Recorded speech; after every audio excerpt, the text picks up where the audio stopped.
Yes, प्रभू येशू ख्रिस्ताच्या नावामध्ये पुन्हा एकदा मी तुम्हा सर्वांचं स्वागत करतो.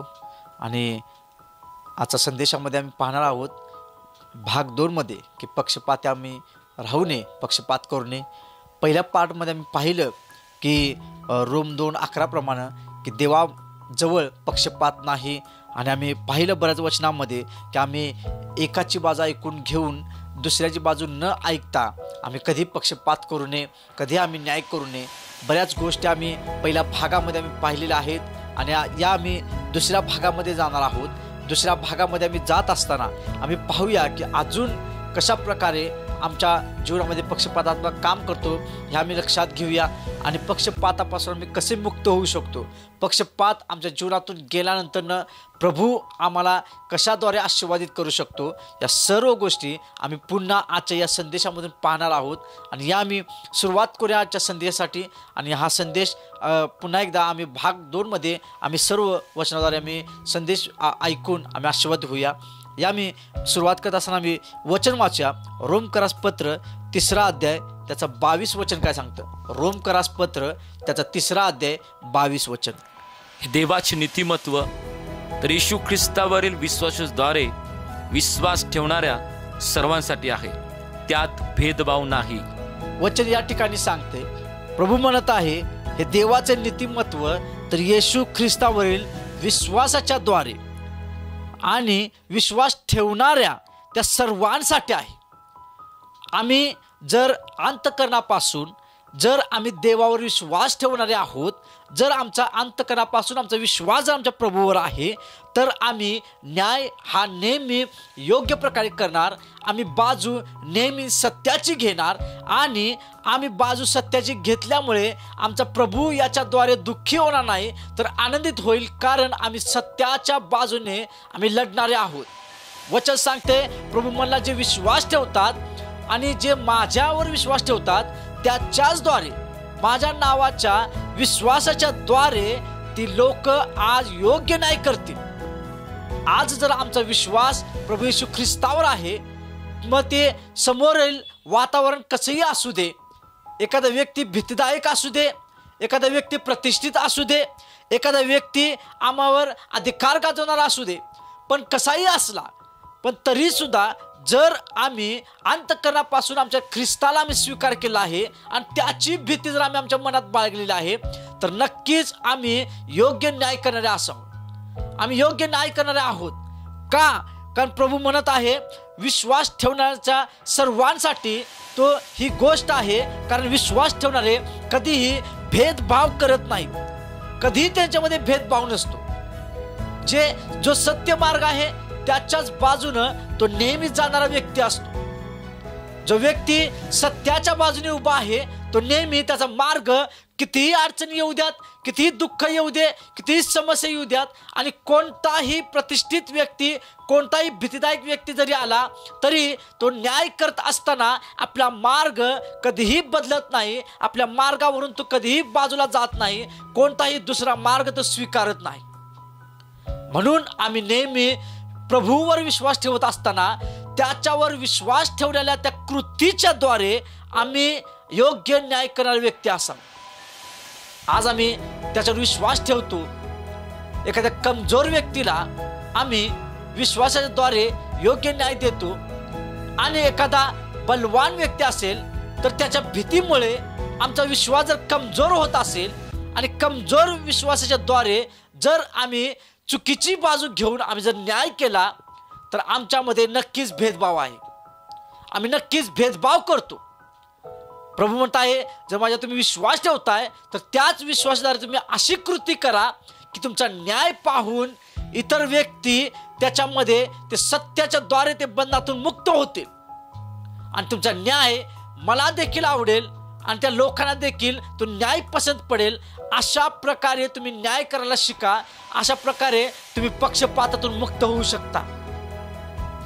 आम्ही कधी कोणत्याही व्यक्तीला घाबरून, कोणत्याही त्याच्या प्रतिष्ठेला घाबरून आम्ही न्यायापासून आम्ही मागं फिरू नये. न्यायामध्ये सुद्धा आम्ही कधी भेदभाव करू नये, कधी आम्ही भेदभाव करू नये. कारण देवानं जो आम्हाला विश्वास दिलेला आहे तो एक आमचा मोठा अधिकार आहे. विश्वास म्हणजे एक मोठा अधिकार आहे आणि जो अधिकार वापरतो त्याचा न्याय योग्य आहे. आज आम्ही त्या विश्वासाच्या द्वारे योग्य अधिकार वापरून आम्ही न्यायाला आम्ही जिंकून द्यावं, कारण न्याय योग्य असेल तर ते सत्य आहे आणि सत्य प्रभू आहे. आणि आमच्या अंतःकरणामध्ये जर सत्य असेल, आमच्या अंतःकरणामध्ये जर प्रभू असेल तर आम्ही नक्कीच योग्य न्याय करणारे व्यक्ती असणार. वचन आम्हाला काय सांगते पुढं आम्ही पाहूया. 1 तिमोथी याचा 5वा अध्याय आणि त्याचं 20 आणि 21 वचन आम्हाला काय शिकवतं. 1 तिमोथी 5वा अध्याय 20 आणि 21 वचन. बाकीच्यांना भय पडावे म्हणून पाप करणाऱ्यांचा सर्वांसमक्ष निषेध कर. देव ख्रिस्त येशू व निवडलेले देवदूत याच्या समोर मी तुला निशून सांगतो की मनात आडी न धरता या आज्ञापाळ पक्षपाताने काही करू नको. वचनाप्रमाणे आम्ही पाहत आहोत या ठिकाणी की तिमोथी आम्हाला शिकवत आहेत देवाचे सेवक की बाकीच्यांना सुद्धा भय पडावं. ज्यावेळी सर्व लोकांसमोर आम्ही एखाद्या गरीब व्यक्तीला किंवा कोणीही असू दे आम्ही जर त्याला योग्य न्याय देत आहोत आणि न्याय देत असताना आम्ही योग्य न्याय करत आहोत, योग्य न्याय जर आम्ही करत आहोत तर आमच्या न्यायाच्या द्वारे इतरांना भीती पडावी. इतर बघणाऱ्या व्यक्तींच्या मनात हे नेहमी आलं पाहिजे की खरोखर हा जो व्यक्ती आहे हा न्याय योग्य करतो, याला कोणत्याही गोष्टी चुकीच्या खपत नाहीत, कारण त्याच्यामध्ये देवाचा आत्मा आहे आणि तो फक्त देवाला घाबरतो, इतर कोणत्याही मनुष्याला तो घाबरत नाही. आमच्या न्यायाच्या द्वारे इतरांना सत्य समजलं पाहिजे. माझ्या प्रिया, इतरांना नेहमी सत्य समजलं पाहिजे आणि त्या सत्याच्या द्वारे त्यांच्या मनात ते भय देवाचं निर्माण झालं पाहिजे. जर ते भय देवाचं निर्माण होत असेल तर इतर लोक सुद्धा एखादं प्रकरण त्यांच्याकडे जेव्हा येईल, एखादी कोणतीतरी समस्या दुःख घेऊन कोणतरी व्यक्ती येईल तर त्या भयाच्या द्वारे ते व्यक्ती सुद्धा इतरांचा न्याय योग्य करतील. ते कधी लाच घेणार नाहीत, कधी त्या लाचेच्या द्वारे पक्षपात करणार नाहीत, कधी ते प्रतिष्ठित व्यक्तीला घाबरणार नाहीत. का?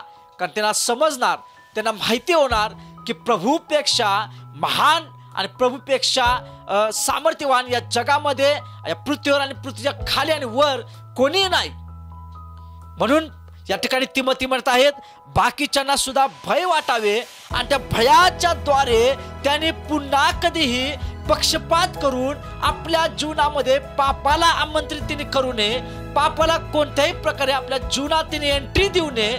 म्हणून आम्ही सर्वांसमक्ष सगळ्यांसमोर आम्ही त्या असत्याला आम्ही त्यावेळी दाखवून द्यावं की चुकी आहे आणि सत्याला आम्ही जिंकून द्यावं. वचनाप्रमाणे आम्ही पाप होऊ नये म्हणून जर आम्ही सर्वांसमोर आम्ही जर चुकीच्या गोष्टीचा निषेध करतोय, आम्ही सांगतोय की नाही ही गोष्ट चुकीची आहे आणि याला मी कधीही स्वीकारणार नाही, तर इतर लोक सुद्धा आमच्या या न्यायाच्या द्वारे त्यांना सुद्धा भय वाटेल आणि त्या भयाच्या द्वारे ते सुद्धा योग्य न्याय करायला शिकतील. ज्यावेळी आम्ही ते देवाचं भय बाळगून योग्य न्याय करायला शिकेन, नक्कीच आम्ही पक्षपाताच्या आत्म्यातून मुक्त होणारे आम्ही ठरू. नक्कीच आम्ही त्याच क्षणाला देव आम्हाला पक्षपातातून मुक्त करेल, कारण त्याचं भय आमच्या जीवनामध्ये ज्यावेळी येईल आमच्या जीवनामध्ये कोणताही भीतीचा आत्मा राहणार नाही.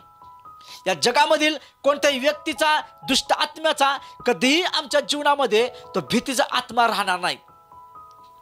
ज्याच्या जीवनामध्ये भीतीचा आत्मा आहे, कोणीतरी मला मारल, कोणीतरी माझा अपमान करेल, कोणीतरी माझ्याकडून काहीतरी याच्या बदली वसूल करेल, अशी भीती बाळगणारे लोक नेहमी पक्षपात करतात. अशी भीती बाळगणारे लोक नेहमी असत्याच्या बाजूने असतात, कारण या भीतीमुळे त्यांना पाप करणं सुद्धा त्यांना ते इझी असतं, ते सोपं असतं. परंतु आम्ही जर देवाचं भय बाळगत आहोत तर आम्ही नक्कीच या गोष्टीचा आम्ही निषेध करू. आम्ही याला आमच्या जीवनामध्ये कधीही एंट्री देऊ नये आणि आम्ही देवाच्या भयाच्या द्वारे योग्य न्याय आम्ही करावं. 21 वचन ज्या ठिकाणी आम्ही वाचलं की प्रभू या ठिकाणी म्हणत आहेत की देव आणि प्रभू येशू ख्रिस्त निवडलेले देवदूत यांच्या सर्वांच्या समोर तिमोथी म्हणत आहे की मी तुला निक्षून सांगतो की आपल्या मनात कधीही कोणतीही शंका आडी कधीही तू निर्माण होऊ देऊ नको.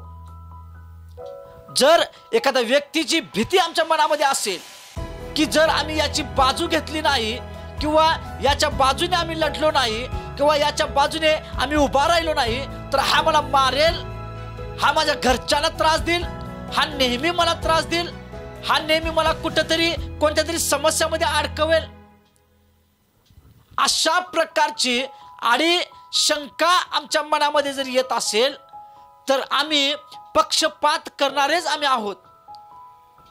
पण जर आम्ही या मनात आडी आणि शंका न धरता रोम 3:22 प्रमाणे प्रभूच्या विश्वासाच्या त्या अधिकाराच्या द्वारे जर आम्ही न्याय करणारे आहोत तर नक्कीच आम्ही कोणताही पक्षपात करणार नाही.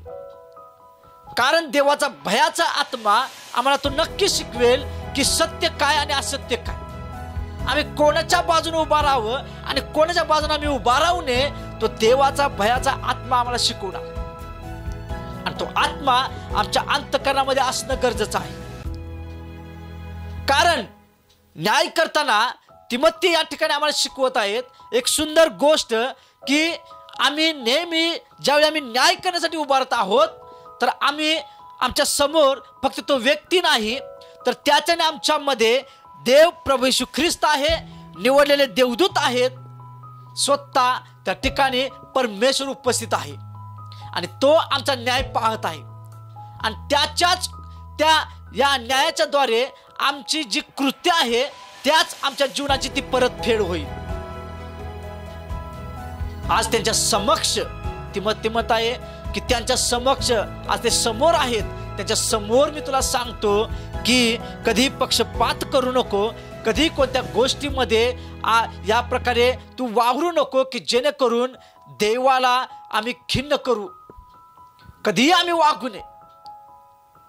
म्हणून तिमोथी आम्हाला शिकवत आहे की मनात कोणत्याही आडी निर्माण होऊ देऊ नको, कधी आपल्या मनात शंका निर्माण होऊ देऊ नको. ज्यावेळी तुमचा न्याय करताना विश्वास कमजोर पडेल त्याच क्षणाला तुमच्या जीवनामध्ये शंका येण्यासाठी सुरुवात होईल, आडी निर्माण होतील, तुमच्या मनामध्ये तऱ्हेतऱ्हेचे प्रश्न निर्माण होतील. आणि जर प्रश्न निर्माण झालेत तर नक्कीच आम्ही न्याय करण्यामध्ये चुकणार, आम्ही न्याय करण्यामध्ये आम्ही बिलगणार. म्हणून आमच्या जीवनामध्ये आम्ही कधीही आमच्या देवाच्या भयाशिवाय कोणत्याही आत्म्याला आम्ही एंट्री देऊ नये. जर देवाचा भयाचा आत्मा नेहमी आमच्या बरोबर आहे, त्याचा विश्वास एक मोठा अधिकार आम्ही घेऊन जगत आहोत तर आम्ही कोणीही व्यक्ती असू दे, गरीब असू दे, श्रीमंत असू दे, तो बलवान असू दे, तो कमजोर असू दे, पण तो जर त्या प्रकरणामध्ये तो जर योग्य असेल तर आम्ही नक्कीच योग्य न्याय करू. कारण आम्ही न्याय करताना इतर कोणत्याही लोकांना आम्ही पाहू नये. आमचे नेत्र नेहमी पाहावेत की आमच्या समोर प्रभू उभा आहे, ते देवदूत उभा आहेत आणि ते आमचा न्याय करण्या अगोदर आम्ही सत्य न्याय करावा. म्हणून आमचा योग्य न्याय बघून इतर लोकांना देवाचे व आपल्या न्यायाचे भय पडावे म्हणून आपल्या मनात आम्ही कधी मनात संकोच आणि कोणती आडी आम्ही बाळगू नये. योग्य ते न्याय आम्ही करावा, आम्ही नेहमी योग्य न्याय करावा. आणि ही सर्वात मोठी आज्ञा आहे. वचन सांगते तो प्रमाणला मनात आडी न धरता या आज्ञा पाळ आणि पक्षपाताने काही करू नको. जर आम्ही योग्य न्याय करतोय याचा अर्थ आम्ही देवाची एक आज्ञा पाळत आहोत. आणि आम्ही जर न्यायामध्ये चुकत आहोत तर आम्ही आज्ञा सुद्धा मोडलेली आहे. आम्ही देवाच्या नियमशास्त्राचं उल्लंघन केलेलं आहे, आम्ही त्याच्या आज्ञेच्या विरोधात गेलेलो आहे. आणि जर आम्ही त्याच्या या आज्ञेच्या विरोधात सुद्धा आम्ही गेलेलो असेल तर आम्ही कितीही प्रार्थना केली असेल, किती आम्ही उपवास केले असेल, आम्ही किती मदत केली असेल, आम्ही मोठमोठे दान दशांश दिले असतील, तरी सुद्धा या एका चुकीमुळे आमची केलेली ही सर्व धार्मिकता एचकेलमध्ये जसं प्रभूने सांगितलं त्याप्रमाणे कोणती धार्मिकता त्यावेळी जमेस धरता येणार नाही, कारण आम्ही या सर्व गोष्टी केल्या असतील. परंतु प्रभूच्या दृष्टीने ज्या आज्ञेमध्ये आम्ही चुकलो आणि ज्या आज्ञेमध्ये आम्ही खाली पडलो आणि आम्ही न्यायामध्ये चुकलो, आमचा न्याय सुद्धा त्याच पद्धतीने होईल. म्हणून आम्ही नेहमी न्याय योग्य पद्धतीने करणारा आम्ही व्यक्ती असावं. आणि जर आम्हाला योग्य न्याय करणारं आम्हाला बनायचं असेल तर आमच्यामध्ये विश्वासाचा अधिकार असणं गरजेचं आहे. आमच्या मनात कधी शंका, कधी मनात आडी आणि कुठलाही संकोच येऊ नये. आमचं मन शुद्ध आणि साफ असावं. आमच्या मनात नेहमी भयाचा देवाचा जर आत्मा असेल तर आमच्या मनात कधी प्रश्न निर्माण होणार नाहीत. वचन काय सांगते आम्ही पुढे पाहूया की आम्हाला योग्य न्याय करण्यासाठी अजून कोणकोणत्या गोष्टी देवाच्या रीतीने फायदेशीर आहेत. नीतिसूत्रे याचा 28 अध्याय 21 वचन काय सांगतं. नीतिसूत्रे याचा 28 अध्याय त्याचं 21 वचन. तोंड पाहून वागणे बरे नाही, चतकोर भाकरीसाठी मनुष्य गुन्हा करेल. वचन या ठिकाणी सांगतं, प्रभू म्हणत आहेत सलमोन राजाच्या द्वारे की तोंड पाहून जर आम्ही न्याय करत आहोत, जर आम्ही तोंड पाहून न्याय करत आहोत तर आम्ही त्या तोंड पाहण्यामुळे आम्ही न्यायामध्ये जर चुकत आहोत तर नक्कीच आम्ही गुन्हा करणारे व्यक्ती आहोत. आम्ही कोण आहोत? आम्ही गुन्हा करणारे व्यक्ती आहोत. आमच्या हातून तोंड पाहून न्याय करत असताना आम्ही गुन्ह्यामध्ये त्या अडकलेला आहोत का? प्रभूच्या दृष्टीने हा एक मोठा गुन्हा आहे. प्रभूच्या दृष्टीने हा एक मोठा गुन्हा आहे आणि हा गुन्हा आज आमच्या जीवनामध्ये अजून आहे काय आम्ही तपासण्याची वेळ आहे. तो म्हणत आहे की आम्ही जर गुन्ह्यामध्ये अडकलेला आहोत तर तो गुन्हा आम्हाला कोणत्या थरापर्यंत नेईल, कोणत्या स्टेपपर्यंत नेईल. तो आम्हाला म्हणत आहे की तो गुन्हा आम्हाला चतकोर भाकरीपर्यंत सुद्धा नेईल. खाण्यापिण्यामध्ये सुद्धा आम्ही गुन्हा करायला शिकेल. कशाच्या द्वारे? कोणत्या गोष्टीच्या द्वारे? कारण आम्ही असत्याकडे आमचे नेत्र लावलेले आहेत, या जगाकडे आमची दृष्टी आम्ही लावलेली आहे. वचन सांगते तोंड पाहून वागणे कधीही बरे नाही, कधीच बरे नाही. कारण चतकोर भाकरीसाठी सुद्धा मनुष्य गुन्हा करण्यासाठी कधी तो माग पुढे पाहणार नाही.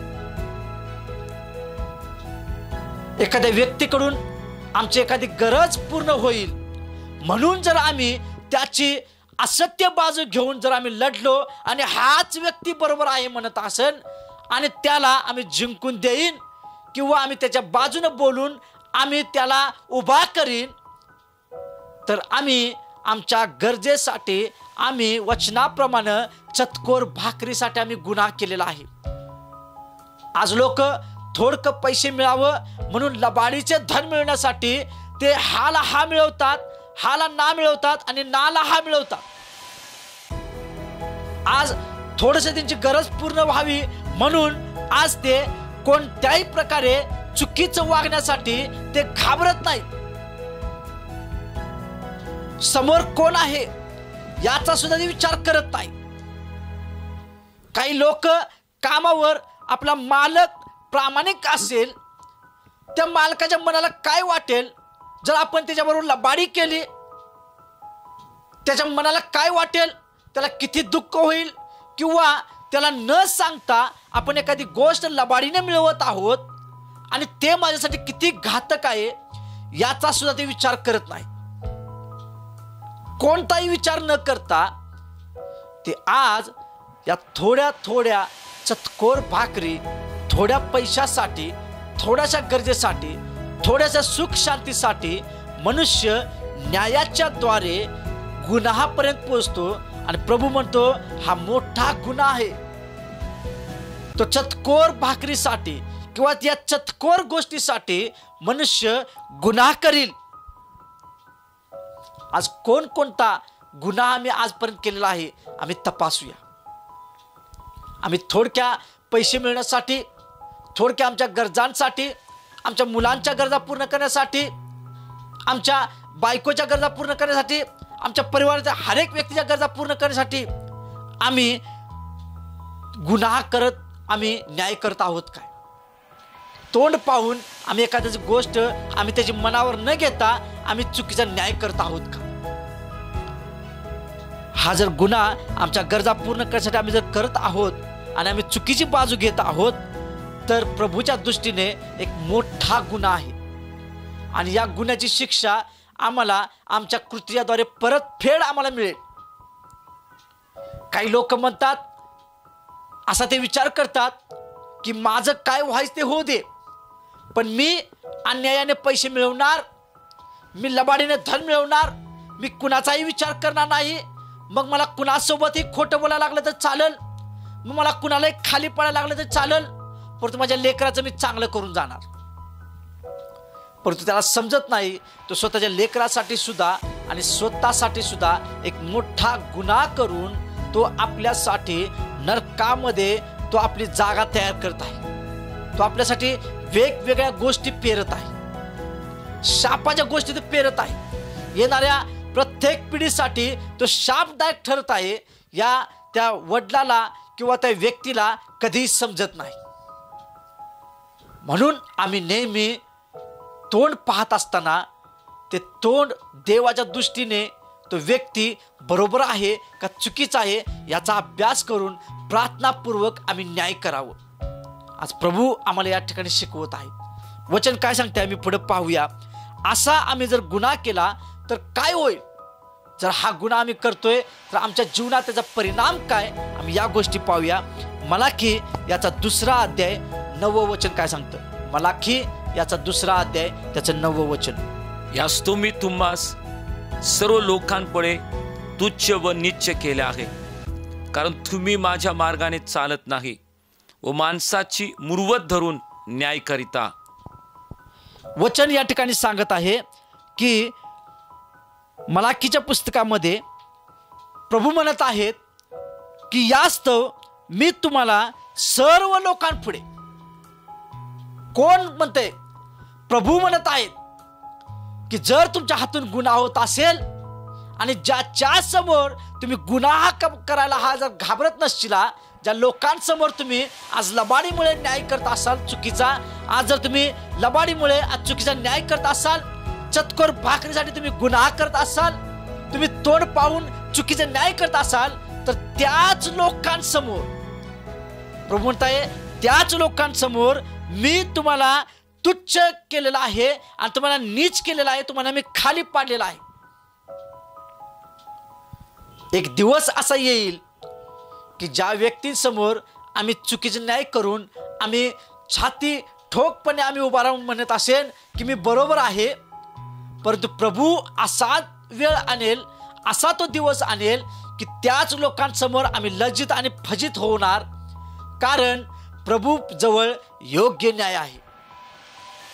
मनुष्याचा न्याय चुकीचा आहे.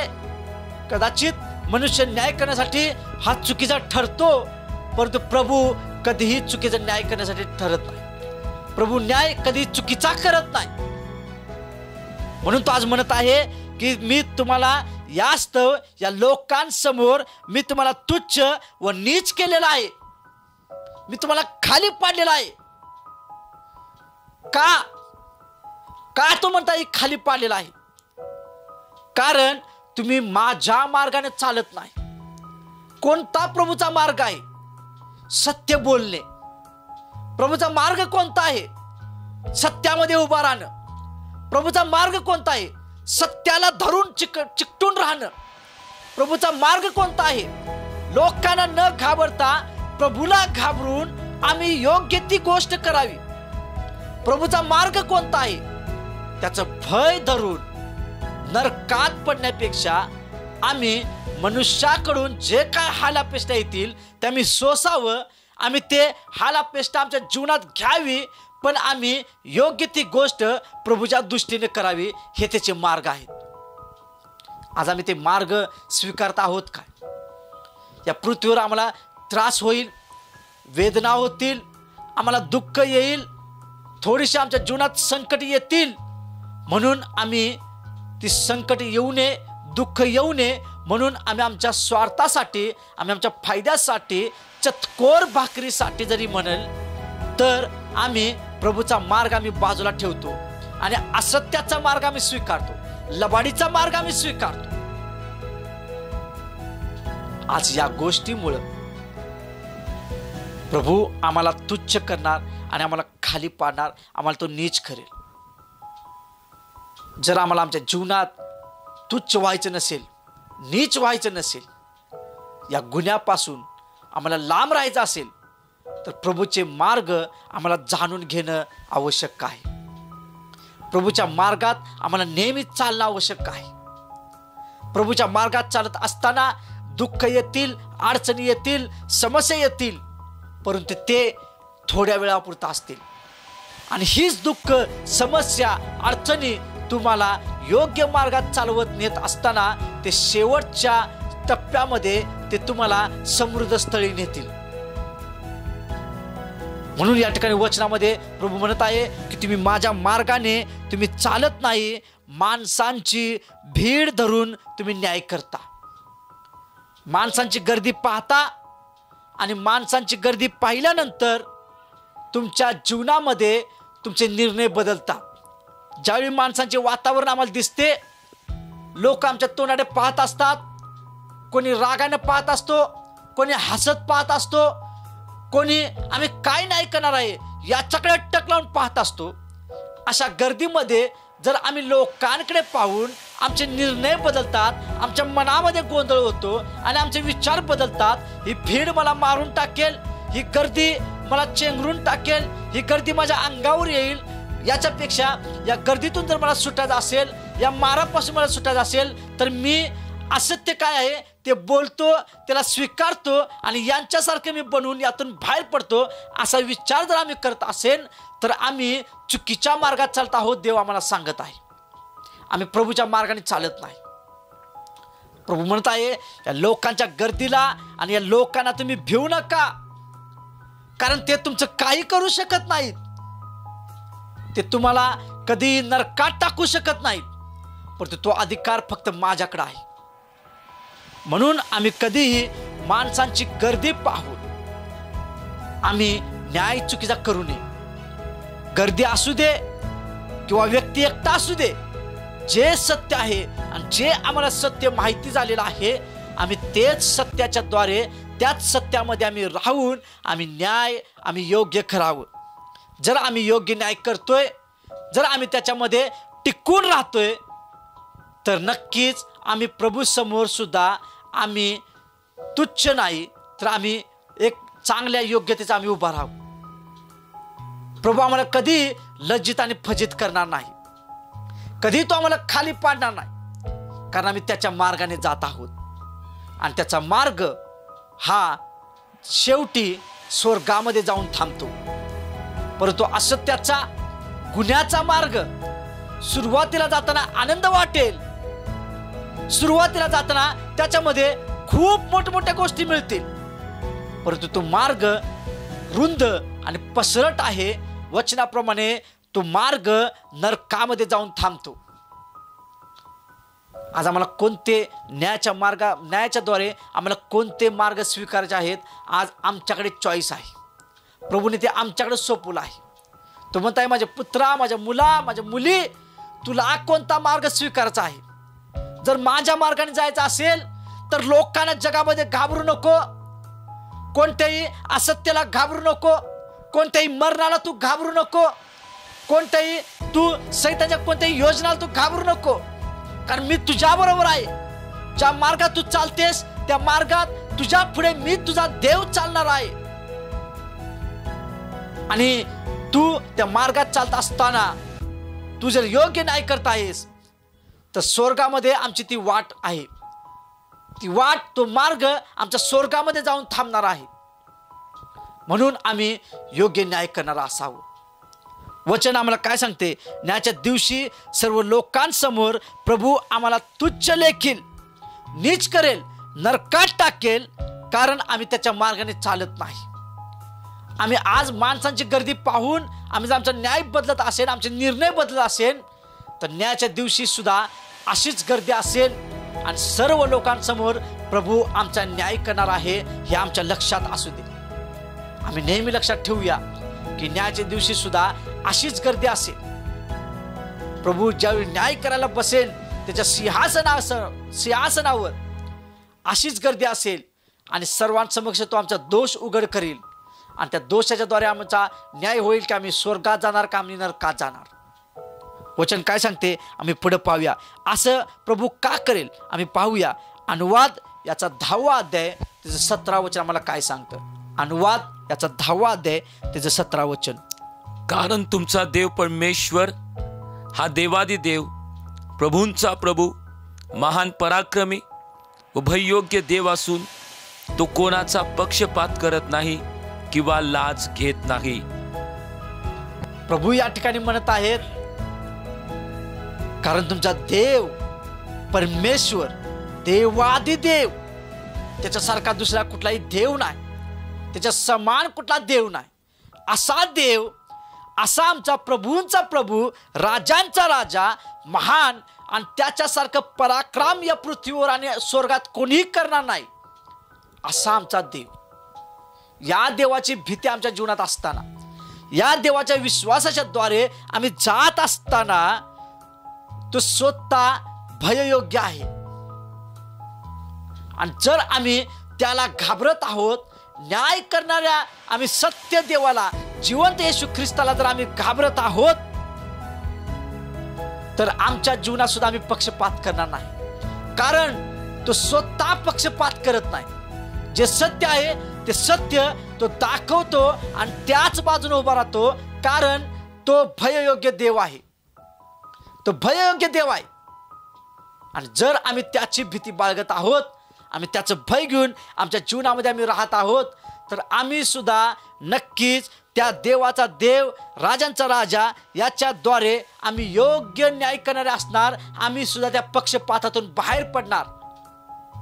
कारण पृथ्वीवर न्याय करत असताना 4 पैसे दिल्यानंतर निर्णय बदलत असतील, काही प्रॉपर्टी दिल्यानंतरनं, काही गोष्टी दिल्यानंतरनं, काही सुख दिल्यानंतरनं भले आमचा न्याय बदलत असेल, परंतु प्रभू कोणत्याही गोष्टी असा घेणारा तो देव नाही. आम्ही त्या प्रभूला काही देऊ शकत नाही.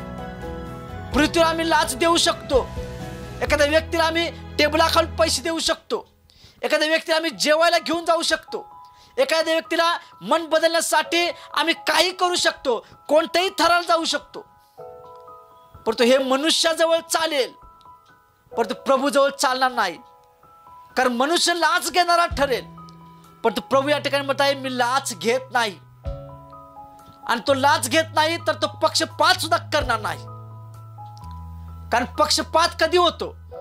ज्यावेळी माणूस लाच घेतो आणि त्या गोष्टीच्या तो आहारी जातो, त्याच्या निंद्यामध्ये तो राहतो, त्याच्याद्वारे तो पक्षपाती बनतो. परंतु प्रभूला आम्ही काही देऊ शकत नाही. कारण ही पृथ्वी आणि आम्हाला बनवणं हे सर्व त्याचं काम आहे आणि त्याला मी काही देऊ शकत नाही. काही लोक प्रभूला सुद्धा मागण्यामध्ये चुकीच्या प्रकारे मागतात की प्रभू हे काम होऊ दे, मी जास्त प्रार्थना करेन, प्रभू या गोष्टी होऊ द्यात, माझं चुकलंय मला माहित आहे, तरी सुद्धा माझ्या बाजून तू उभार, माझ्या बाजून तू लढ, मला यातून बाहेर काढ, मग इथून पुढे मी बदलेन. जर आम्ही चुकी करून प्रभूला जर म्हणत असेल की एवढी माझी गोष्ट प्रभू तू बदल आणि तुझ्या दृष्टीने कर, मग मी हे करेन, तर आम्ही लाच देण्यासारखं आम्ही करत आहोत. परंतु या ठिकाणी प्रभू म्हणत आहे मी लाच घेत नाही. जे काही तुम्ही कृत्य केले असतील, जे तुम्ही पाप केले असतील, जे तुम्ही चूक केली असेल, त्याच्या बदली जे काही दंड आहे, जी शिक्षा आहे ती मिळणारच आणि मगच आम्हाला त्यातून सुटका मिळणार. प्रभू लाच घेत नाही, तो कधी पक्षपात करत नाही. म्हणून आम्ही सुद्धा कधी पक्षपात करू नये. जर आम्ही देवाचा देव, प्रभूचा प्रभू याच्यावर आम्ही जर विश्वास ठेवत आहोत, आम्ही जर त्याच्या मार्गाने चालत आहोत, त्याच्या आज्ञा पाळणारा आम्ही व्यक्ती आहोत, तर आम्ही सुद्धा कोणत्याही लाचेमध्ये अडकणारे व्यक्ती नसणार. लाच बघून कोणतीही अपेक्षा, कोणतेही आमिष बघून आम्ही आमचा निर्णय बदलणार नसणार. कोणत्याही गोष्टीमध्ये आम्ही पक्षपात करणार नाही. म्हणून आमच्या जीवनामध्ये आम्हाला गरज आहे जास्तीत जास्त आम्ही प्रभूच्या विश्वासाच्या द्वारे योग्य न्याय करून आम्ही पक्षपातातून मुक्त व्हावं ही प्रभूची इच्छा आहे. वचन काय सांगते ज्या रीतीने आम्हाला अनुवाद आम्ही 10-17 वाचल्याप्रमाणे, कारण देव, लक्षात ठेवा, देव कसलीही लाच घेत नाही. कोणत्याही प्रकारची मनुष्य लाच तो तयार करण्याचा प्रयत्न करू दे त्याचा निर्णय बदलण्यासाठी, परंतु प्रभूचा निर्णय जो आहे तो अंतिम राहील, तो कधीही बदलणार नाही. तो लाच घेत नाही. तो एकाची बाजू बघून न्याय करणारा देव नाही. मनुष्यासारखं देवाचा न्याय नाही की एकाच ऐकायचं आणि दुसऱ्याचं ऐकून घ्यायचं नाही. अशा प्रकारे तो न्याय करत नाही प्रिया. त्याला सत्य दिसतं, त्याला सत्य समजतं आणि त्याच्याच तो बाजूने उभा राहतो. माणूस प्रतिष्ठित असू दे किंवा गरीब असू दे, माणूस नावजलेला असू दे किंवा त्या ठिकाणी तो तुच्छ लेखलेला असू दे, कोणीही व्यक्ती असू दे, आम्ही नेहमी एक गोष्ट लक्षात ठेवूया, प्रभू समोर सर्वजण समान आहेत. कारण त्यांना सर्व मानवजातीला प्रभूने बनवताना एक समान बनवलं आहे. त्यानं कोणामध्येही अंतर ठेवलेलं नाही. जर त्यानं अंतर ठेवलेलं नाही तर आम्ही पक्षपात करून आम्ही कसं मनुष्यामध्ये अंतर ठेवावं. प्रभूनं सर्वांना एकसारखं बनवलेलं आहे. प्रतिष्ठित अप्रतिष्ठित असू दे, तो नामांकित अनामांकित असू दे, तो सामान्य तो किंवा श्रीमंत असू दे, तो गरीब किंवा दीन दुबळा असू दे, तो भिकारी असू दे, कसाही असू दे, प्रभूच्या दृष्टीनं ते योग्य आहे. म्हणून प्रभूच्या समोर सर्व लोक सारखेच आहेत आणि जो योग्य न्याय आहे तो सुद्धा सारखाच आहे. हे आपण नेहमी लक्षात ठेवूया. या गोष्टीद्वारे आम्ही पक्षपातातून मुक्त होऊ शकतो. या गोष्टीद्वारे, या भयाच्याद्वारे आम्ही दुष्ट आत्म्याला आम्ही आज्ञा देऊ शकतो की माझ्या जीवनातून तू नेक पक्षपाताच्या आत्म्या, कारण प्रभूचा भयाचा आत्मा माझ्या जीवनामध्ये आहे. म्हणून आम्ही पक्षपात करणारे व्यक्ती नसावं, कारण प्रभूच्या समोर सर्व लोक समान आहेत. वचन काय सांगते आम्ही पाहूया. आम्ही असं करणं का गरजेचं आहे, आम्ही का नेहमी लक्षात ठेवणं गरजेचं आहे. 1 पेत्र याचा 1 अध्याय 17 वचन काय सांगतं. 1 पेत्र याचा 1 अध्याय त्याचं 17 वचन. जो तोंड देखला न्याय करत नाही, तर ज्याच्या त्याच्या कृत्याप्रमाणे न्याय करतो, त्याला जर तुम्ही पिता म्हणून हाक मारता, तर आपल्या प्रवासाच्या काळात भिवूनच वागा. या ठिकाणी पेत्र सांगत आहेत, जो प्रभू कधी तोंड बघून न्याय करत नाही, जो तो राजा कधी तो श्रीमंत आहे म्हणून त्याच्या बाजूने लढूया, हा गरीब आहे यानं मला कधी काही दिलं नाही म्हणून मी याच्या बाजूने लढणार नाही, अशा प्रकारे त्याचा न्याय नाही. या ठिकाणी तो सांगत आहे की ज्यानं जसं कृत्य केले, ज्यानं ज्या कृत्यामध्ये त्या ठिकाणी आपल्या समोर त्यानं प्रभूच्या समोर ते आपलं प्रकरण ठेवलेलं आहे, त्याचे कृत्य चांगले असतील तर चांगला न्याय त्याच्या पदरात पडेल. त्याचे कृत्य वाईट असतील तर त्याच्या पदरामध्ये वाईटच फळ पडेल. या ठिकाणी तो म्हणत आहे, तोंड देखला न्याय करणारा माझा जिवंत प्रभू नाही, पेत्र आम्हाला शिकवत आहे. आणि हे आमच्या सुद्धा नेहमी लक्षात असलं पाहिजे की माझा प्रभू ज्याच्यावर मी विश्वास ठेवतो, ज्याच्या मार्गात मी चालतो, तो कधी तोंड पाहून न्याय करत नाही. जास्त प्रार्थना करतोय म्हणून त्याच्या बाजूने लढूया, हा कधी तर प्रार्थना करतोय म्हणून याच्या बाजूने लढायला नको, असा न्याय करणार तो देव नाही. तो न्याय करताना तो पाहतो की सत्य काय आहे आणि असत्य काय आहे. म्हणून तो म्हणत आहे, जो तोंड देखल्या न्याय करत नाही, तर ज्याच्या त्याच्या कृत्याप्रमाणे न्याय करतो. आज आमची कृत्य काय आहेत? आज प्रभूच्या दृष्टीने आम्ही योग्य आहोत तर लक्षात ठेवा, आमचा सुद्धा न्याय योग्य पद्धतीने होणार, कारण देवाजवळ पक्षपात नाही आहे. आणि आमची कृत्य चांगले असतील आणि देवाचा आत्मा आमच्यामध्ये असेल आणि त्या विश्वासाद्वारे आम्ही जर चांगली कृत्य करणारे असेल तर आम्ही सुद्धा आमच्याकडं आलेलं एखादं प्रकरण, आमच्याकडे आलेलं एखादी गोष्ट, एखादा व्यक्ती, आम्ही त्या सत्याच्या कृतीच्या द्वारे आम्ही सुद्धा योग्य न्याय करणार. आम्ही पक्षपात त्या व्यक्तीच्या जीवनामध्ये कधी करणार नाही. कधी आम्ही पक्षपात करणार नाही. तो म्हणताय ज्याच्या त्याच्या कृत्याप्रमाणे तो न्याय करतो. आम्ही योग्य न्याय कधी करायला शिकणार? ज्यावेळी आमच्या पित्याला आम्ही हाक मारणार की बापा, अब्बा, तू माझा बाप आहेस. हा अधिकार ज्यावेळी आम्ही आमच्या जीवनामध्ये मिळवीन आणि ज्यावेळी प्रभू आम्हाला त्याचा पुत्र होण्याचा अधिकार देईल, त्याचा वारीस होण्याचा अधिकार देईल, आमची कृत्य योग्य असणार आणि आम्ही पक्षपातातून मुक्त होणार आणि त्याच्याद्वारे आम्ही योग्य न्याय करणारी व्यक्ती बनणार. आम्ही सत्याच्या बाजूने लढणारे आम्ही व्यक्ती असणार. आम्ही सत्याला धरून जाणारे व्यक्ती असणार. आमचे मार्ग कधी बदलणार नाहीत जर आम्ही नेहमी आमच्या पित्याला आम्ही आमचा बाप म्हणून स्वीकारतोय आणि तो देखील आम्हाला मुलगा म्हणून जर स्वीकारतोय, तर नक्कीच आम्ही कधीही आमच्या मार्गातून देवाच्या आम्ही भटकणार नाही. या जीवनाच्या प्रवासात आम्ही आमच्या पित्याला, आमच्या बापाला आम्ही भिवून वागायला पाहिजे. चुकीच्या न्यायाला भिवू नका प्रभू सांगत आहे. तो सांगत आहे की जे तुम्ही कृत्य करत आहात, जी लोक तुमच्याबरोबर चुकीचं वागत आहेत, त्याला तुम्ही घाबरू नका. तर तुमचा आत्ता जीवनाचा जो प्रवास जो जात आहे तो कशा प्रकारे आहे? तो असत्य मार्गात जात आहे काय? असत्य मार्गात जर जात आहे आणि त्या मार्गामध्ये जर तुम्ही भिवून जर तुम्ही जगत आहात, तर त्यातून मुक्त व्हा. त्यातून तुम्ही मुक्त व्हा. कारण जो आमच्या जीवनाचा जो प्रवास आहे त्यात आम्ही जर आमच्या पित्याला, आमच्या बापाला जर आम्ही घाबरून, आम्ही जर त्याचा भयाचा आत्मा आमच्या जीवनामध्ये घेऊन आम्ही जर चालत आहोत आणि आम्ही आमचा मार्ग योग्य पकडले आहेत, तर नक्कीच आम्ही पक्षपातातून मुक्त होऊन आम्ही योग्य न्याय करणारी व्यक्ती असेल. मग आमच्याकडे येण्यासाठी कोणताही व्यक्ती घाबरणार नाही. कारण त्यांना समजेल आणि इतरांना सुद्धा भय पडेल की या व्यक्तीकडे गेलो, या देवाच्या लेकराकडे जर मी गेलो तर माझा न्याय योग्य होणार, मला योग्य ती दाद मिळणार, मला योग्य ते माझ्या बाजूने फळ मिळणार. नेहमी व्यक्ती आनंदाने आपल्याकडे येतील. कारण आपण पक्षपात करणारे नाही. आपण त्यातून मुक्त झालेले व्यक्ती आहोत. कारण आम्ही मुलं कुणाचे आहोत? जिवंत देवाचे. आणि त्याच्याबरोबर आम्ही प्रवास करत आहोत.